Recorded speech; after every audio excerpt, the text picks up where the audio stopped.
1-2%, तो 99% दोषी ये हैं जो अब सरकार में बैठे। सरकारों के ऊपर बैठना ही जिम्मेदारी नहीं है, सरकारों के रहते हुए जो पाप देश में हुआ उसकी जिम्मेदारी से भी केंद्र सरकार और खास करके उसके नेतृत्व कर रही कांग्रेस उससे बच नहीं सकती है। 5 उपाय मैं बता रहा था माध्यम। एक, ये बड़े नोट छाप करके करीब 400 से 500 लाख करोड़ रुपए की काले धन की अर्थव्यवस्था खड़ी की। 100,000 रुपए का नोट साल भर में यदि 100 हाथों में जाता है तो 1 लाख करोड़ रुपए बन जाता है। मनी इन सर्कुलेशन, जब बाजार में घूमता लक्ष्मी चंचला है ना। दूसरा, अवैध खनन करके, इस बात के ऊपर मैं पूरे हिंदुस्तान का ध्यान आकर्षित करना चाहूंगा। यूं तो रोज कहता हूं, लेकिन आज इस लाल किले के मैदान में और इस रामलीला मैदान में जो दिल्ली का शासन कर रहे हैं उनकी छाती के ऊपर खूंटा ठोक करके बोल रहा हूं। जरा सुनना इस बात को। इस देश में अरे जो लूटा सो लूटा, अब आगे भी सुन लो और पीछे की भी सुन लो। आज हमारे देश में 89 प्रकार के मिनरल्स हैं जिनका आर्थिक मूल्यांकन किया जाए तो वह है करीब 10,000 लाख करोड़ रुपए के। कुछ समझ में आया? बोले बाबा इतना पैसा देखा ही नहीं कभी।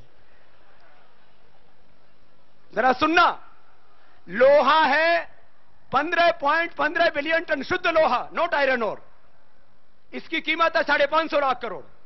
अरे अगला और सुन लो, कोयला 276.8 बिलियन टन, इतना तो ढूंढ लिया गया है, बाकी भी जो नहीं ढूंढा गया उसकी बात नहीं कर रहा हूं। इसको कहते हैं नॉन रिजर्व्स, ज्ञात जो भंडारण है। कितना बताया मैंने? कोयला कितना बताया? 276.81 बिलियन टन। बोले बाबा बिलियन ट्रिलियन अपने को समझ में नहीं आते, देसी भाषा में बता दे तो देसी भाषा में समझ लो। ये इतना कोयला है, इसका आर्थिक मूल्यांकन किया जाए तो ये 950 लाख करोड़ रुपए का है। ये जो मैं बातें इसलिए बता रहा हूं, जाके गांव गांव में पगड़ी वाले बापू को बताना, गरीब मजदूर को बताना, किसान को बताना, और टोपी वाले और हमारी दाढ़ी में और उनकी में थोड़ा सा इतना अंतर है, वो ऊपर से थोड़ी सी काट लेते, हमने पूरी रखी हुई है। हमारे मुसलमान भाइयों को बताना, हमारे ईसाई भाइयों को बताना और सबको बताना हम एक दूसरे के शत्रु नहीं, हमारे शत्रु तो ये दिल्ली पर बैठे गद्दार और चोर बेईमान लोग हैं। अब हिंदू और मुसलमानों को आपस में नहीं लड़ना है, हम सबको मिलकर के इन भ्रष्ट और बेईमान लोगों को बेनकाब करना है। उस दिन हिंदू भी बचेगा, मुसलमान भी बचेगा। मुसलमान का भी बच्चा गरीब नहीं रहेगा, हिंदू का भी बच्चा गरीब नहीं रहेगा। जरा सुनना गौर से बात। ये बात मैं इसलिए बता रहा हूं, सबको जाके बताना। क्या? अरे अपने देश में 1500 लाख करोड़ का तो लोहा और कोयला ही है, जो हीरा है, जो एल्युमिनियम है, जो चांदी है, जो सोना है और तमाम धातुएं 89 प्रकार के, 89 प्रकार के भू संपदाएं हैं। कितने प्रकार की हैं? और उनकी कुल कीमत कितनी है? 10,000 करोड़। मत बोल देना। बोला बाबा ये समझ में नहीं आता राग अभी भी इतना पैसे। और जरा सुनो अगली बात, 200 लोगों को लीगल माइनिंग करने के लाइसेंस दिए हुए। कितने लोगों को लगभग? और इलीगल माइनिंग कितने कर रहे हैं? ये तो पता है सबको। ये तो ट्रेनिंग पूरी हो गई है। इसलिए हमने कहा था हम योग एजुकेशन भी देंगे, हम स्पिरिचुअल एजुकेशन, सोशल एजुकेशन भी देंगे, फूड एंड न्यूट्रिशन एजुकेशन देंगे, लेकिन उसके साथ साथ एंटी करप्शन और पॉलिटिकल एजुकेशन भी देश के लोगों को देंगे। मैं यूके से कनाडा गया तो अब प्राइमरी स्कूल के बच्चे संसद में बैठे हुए, मैंने कहा इनको क्या सिखा रहे हो? बोले राजनीति सिखा रहे हैं। मैंने कहा मैं भी हिंदुस्तान में जाके सबको राजनीति सिखाऊंगा। मैं राजनीति नहीं करूंगा, लेकिन मेरे हिंदुस्तान के लोगों को पता लगे कि देश की ताकत क्या होती है। और इन राजनेताओं के हाथों में ही ये सारा देश है, सारा वतन है, हमारी सेनाएं, सारी भू संपदाएं, सारे देश की जवानी, सारे देश का जल इनके ही कर्मों पर निर्भर करता है, उनका भविष्य। भाई सुनो जरा, ये 10 लाख करोड़ रुपए की प्राकृतिक संपदाएं, 1 लाख से ज्यादा लुटेरे इनको लूट रहे इनकी शहर से, और उनमें खुद शामिल हैं। अरे एक मधु कोड़ा के ऊपर तो कोड़े डाल दिए, अभी तो बहुत कोड़ाओं के ऊपर कोड़े पड़ने बाकी है। एक को पकड़ लिया क्योंकि वो किसी पार्टी का नहीं था, निर्दलीय था।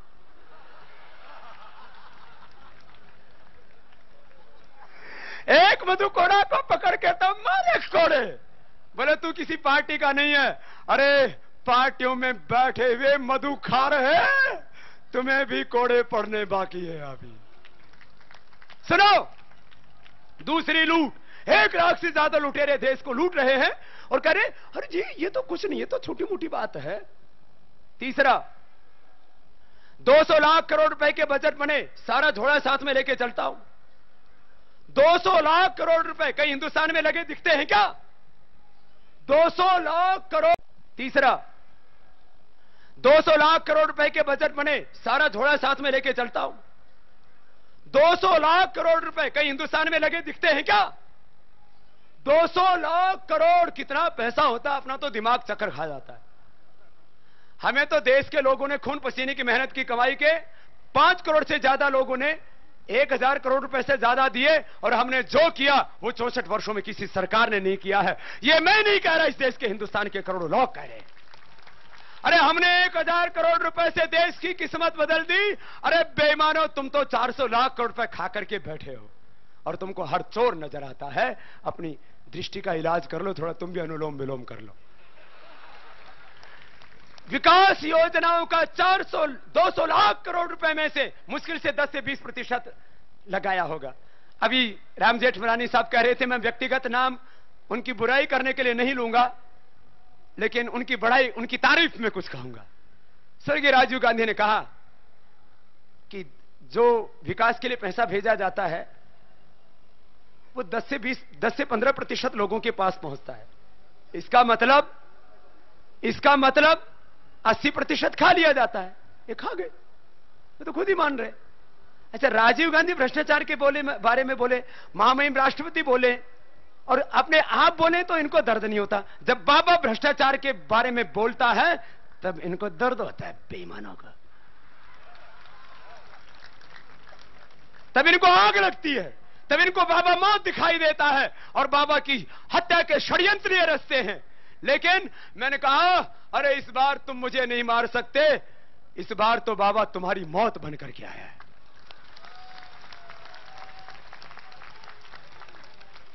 और मैंने कहा जैसे कुछ चीजें होती है ना, बोले ये ब्लड प्रूफ है, ये बुलेट प्रूफ है, ये वेदर प्रूफ है, ये फायर प्रूफ है, ये वाटर प्रूफ है। मैंने कहा बाबा इस बार तो डेथ प्रूफ बनकर के पैदा हुआ। कालोस्मि लोक क्षयकृत प्रविद्धो लोकान् समाहर्तुम इह प्रवृत्त हृदय पित्वा न भविष्यन्ति सर्वे यवस्थिताः प्रत्यनीकेषु योद्धा। भाई बहनों, चौथा, रिश्वतखोरी करके सुप्रीम कोर्ट ने एक दिन तो टिप्पणी कर दी, बोले जैसे सरकारी दुकानों के ऊपर राशन के भाव लिखे रहते हैं ऐसे काम कराने के भाव भी लिख के रह दो।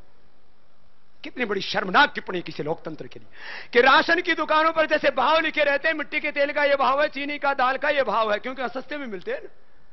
तो बोले काम के भी भाव लिख दो कि स्कूल चलाओगे, कॉलेज चलाओगे और मेडिकल कॉलेज बनाओगे तो इतने दाम लगेंगे, लिख करके रख दो। शर्म आती है आपको रिश्वतखोरी कर। और टैक्स की चोरी। अच्छा, टैक्स की चोरी कर रहे हैं, ये तो थोड़ा सा मामला है, ऊपर वाला ज्यादा खतरनाक है। चलो अब अंतिम बात, ये पैसा वापस कैसे आएगा? बता दिया 400 लाख करोड़ रुपए है। भाई 5 काम करने में सरकार को दिक्कत क्या है, बस ये बता दे।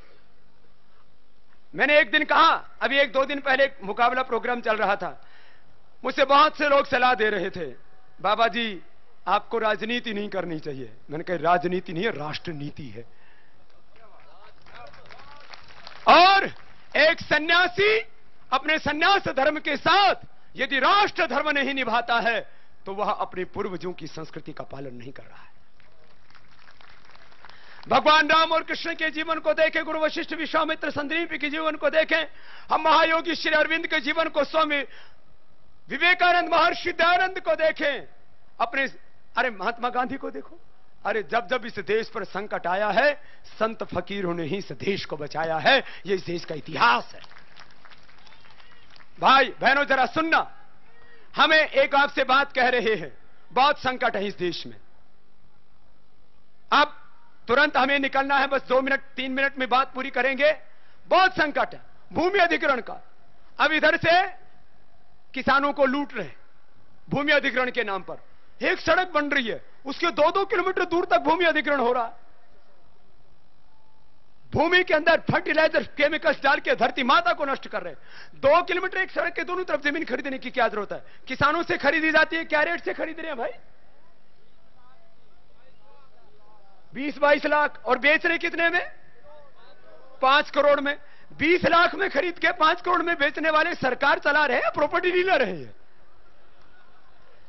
पूरा यूपी में घोटाला चल रहा है। गरीब किसान, अरे उनकी जमीन को कुपजाऊ जमीन, उसमें गन्ना बोते, धान बोते, तो एक साल में वो लाखों रुपए उसमें से 1 एकड़ जमीन में से कमा सकते। 5 साल में 5 लाख कमा लेते, लेकिन उनको 5 लाख देके, 10 लाख देके और 5 करोड़ में बेच रहे। 5 लाख किसान के और 5 करोड़ सरकार के। क्या है अत्याचार? भाषा के नाम पर षड्यंत्र, गोमाता की हत्या के नाम पर षड्यंत्र। इस देश में गो हत्या करना पुण्य है। इस देश में होमोसेक्सुअलिटी करना कानून की दृष्टि से पुण्य है। इस देश में आवारागर्दी करना, दुराचार, व्यभिचार करना कानून की दृष्टि से सही है। लेकिन इस देश में भ्रष्टाचार और पाप के खिलाफ आवाज उठाना गुनाह है, अपराध है। क्या इन्होंने व्यवस्थाएं बना दी हैं? बैठ जा बेटा।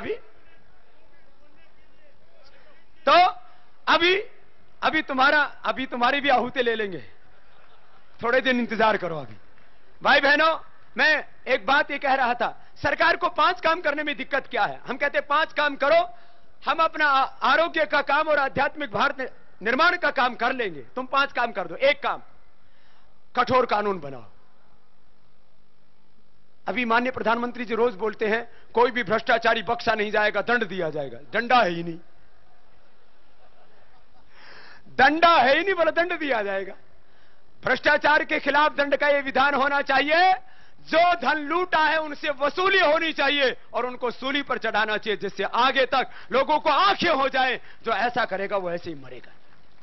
जो भ्रष्टाचार करे, मिलावटखोरी करे, मां बहन बेटियों की इज्जत आबरू के साथ खिलवाड़ करे, बलात्कार करे, इन 3 को तो फांसी की सजा होनी चाहिए। कानून तो तुरंत बनना चाहिए। 1, कठोर कानून और करेंसी रिकॉल करो। बड़े नोट वापस ले लो, बड़े नोट वापस ले लो।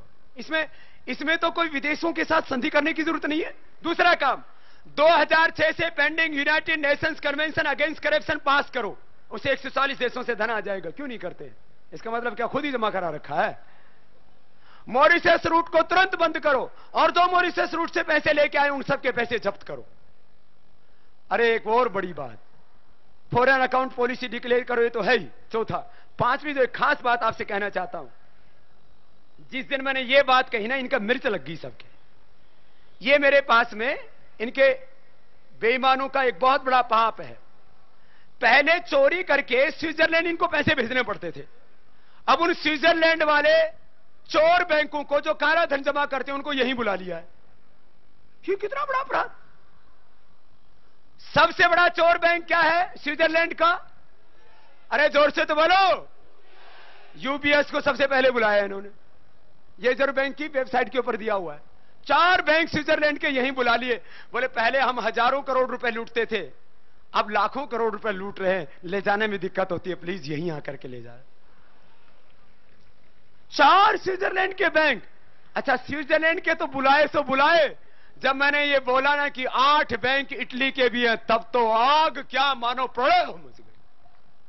अच्छा, इटली के 8 बैंक यहां क्या कर रहे हैं? भाई आप लोगों ने किसी ने इटली के बैंक में पैसा जमा करवाया है क्या? किसी ने करवाया है क्या? कितने ऐसे लोग हैं जिन्होंने एक भी पैसा नहीं जमा कराया इटली के बैंक में? मंच वालों ने भी हाथ खड़े कर दिया, किसी के नहीं है। तो ये किसके है भाई? कौन जमा कराता है? अच्छा, तो सुनो, ये स्विस बैंक, यूबीएस में, इनमें किसी ने पैसा जमा कराया है क्या? कितने ऐसे लोग हैं जिन्होंने स्विट्जरलैंड के बैंकों में पैसा नहीं जमा कराया? तो फिर इनको क्यों बुलाया भाई यहां पर? हमें इनकी जरूरत ही नहीं है। अब ये मैंने बात कह दी तो इनके मिर्च नहीं, इनका तो गोला लाठी लागी।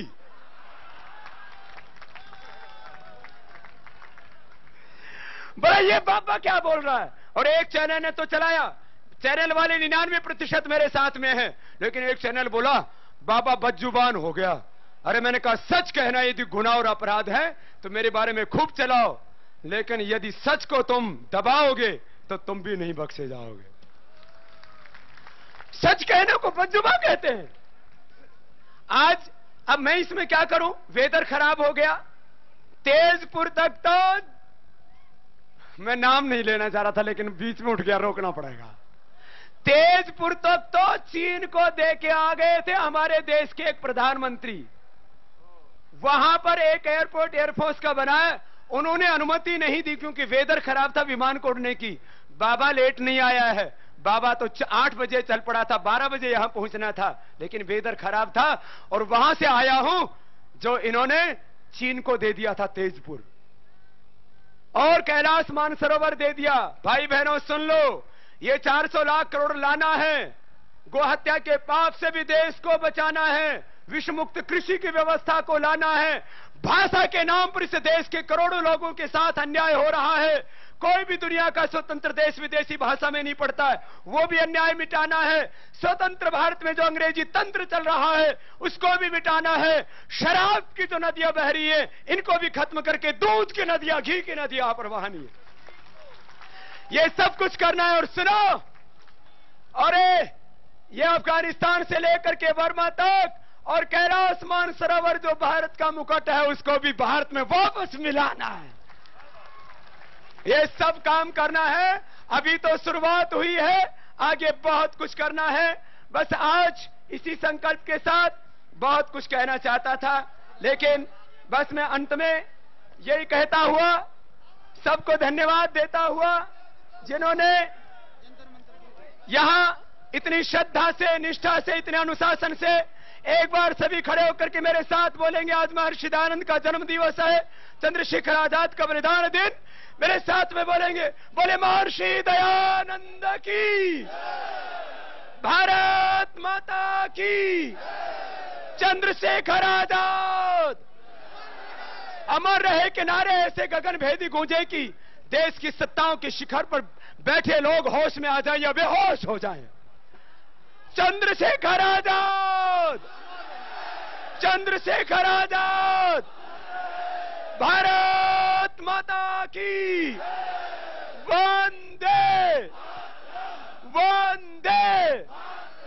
तो आज इसी संकल्प के साथ कि हमारा ये संघर्ष तब तक जारी रहेगा जब तक देश में गद्दारी नहीं मिट जाती, भ्रष्टाचार नहीं मिट जाता, देश का लूटा हुआ हक उसको नहीं मिल जाता और आगे से लूटने के लिए कानून नहीं बन जाता। 5 मांगे जब तक नहीं मानेगी सरकार तो हम भी मानने वाले। यदि सरकार अपना संवैधानिक दायित्व नहीं निभाएगी तो हम अपना संवैधानिक दायित्व निभाएंगे और इन भ्रष्ट बेईमानों को सबक। भाई बहनों, आज जो है आजाद भारत में गुलामी की कितनी निशानियां हैं। यहां महाराजा पीछे यहां टालस्टॉय मार्ग लिखा हुआ है और इतनी गुलामी की निशानियां हैं अंग्रेजों के नाम से जिन्होंने भारत माता के साथ अत्याचार किया। सुनो, अब आप लोगों को यहां से महाराजा रणजीत सिंह मार्ग मंच के पीछे है, उसके बाद टालस्टॉय मार्ग से होते हुए संसद मार्ग जंतर मंतर पर जाना है। वहां पर भाई राकेश जी, भाई त्रिलोक जी, इनके नेतृत्व में वहां पर एक सांकेतिक धरना प्रदर्शन का कार्यक्रम रहेगा, शांतिपूर्ण ढंग से, अनुशासित ढंग से। हम इस देश के अनुशासित सिपाही हैं। बखेड़ा खड़ा करना हमारा मकसद नहीं है, इसलिए लेकिन देश की सूरत और मूरत बदलेंगे ध्येय है। तो शांतिपूर्वक आप वहां से जाएंगे और जंतर मंतर पर सभा होगी और हम इधर महामहिम को, अभी यहां तो पूरे देश में करोड़ों लोगों ने हस्ताक्षर करके ज्ञापन भेजे हैं। आज यहां पर भी 30 लाख लोगों के हस्ताक्षर यहां पर होके आए हैं और मंच के सामने भी खून से लिखा हुआ है और लाखों नहीं करोड़ों युवकों ने और मां बहन बेटियों ने और बच्चों ने खून के हस्ताक्षर करके ज्ञापन भेजा है प्रधानमंत्री को कि प्रधानमंत्री जी अपना संवैधानिक दायित्व निभाओ, नहीं तो इस देश के लोग अपना खून भी देने के लिए तैयार बैठे। तो 30 लाख से ज्यादा जो हस्ताक्षर हैं वो बाईं तरफ मंच के रखे हुए हैं। ऐसे पूरे देश में 100 करोड़ से ज्यादा लोगों के हस्ताक्षर हमको करवाने हैं और ये जो प्रचार सामग्री के रूप में आपको साहित्य सबको दे दिया गया है वो जाकर के छपवाना है और एक बात अंतिम कि 15 अगस्त 1947 को देश आजाद नहीं हुआ, 14 अगस्त 1947 को एक समझौता कर लिया कि जैसे अंग्रेज हिंदुस्तान को चलाते थे वैसे ही हम चलाएंगे ट्रांसफर ऑफ पावर एग्रीमेंट। ये एग्रीमेंट भी कैंसिल करना है। भाई बहनों, अभी हमें आगे प्रस्थान करना है और आप लोगों को जो निर्देश दिया उसका पालन करना है। सभी सामाजिक संगठनों का, जो भाई बहन इतनी निष्ठा से, इतना कष्ट सह करके पूरे हिंदुस्तान भर से आए, 2-2, 3-3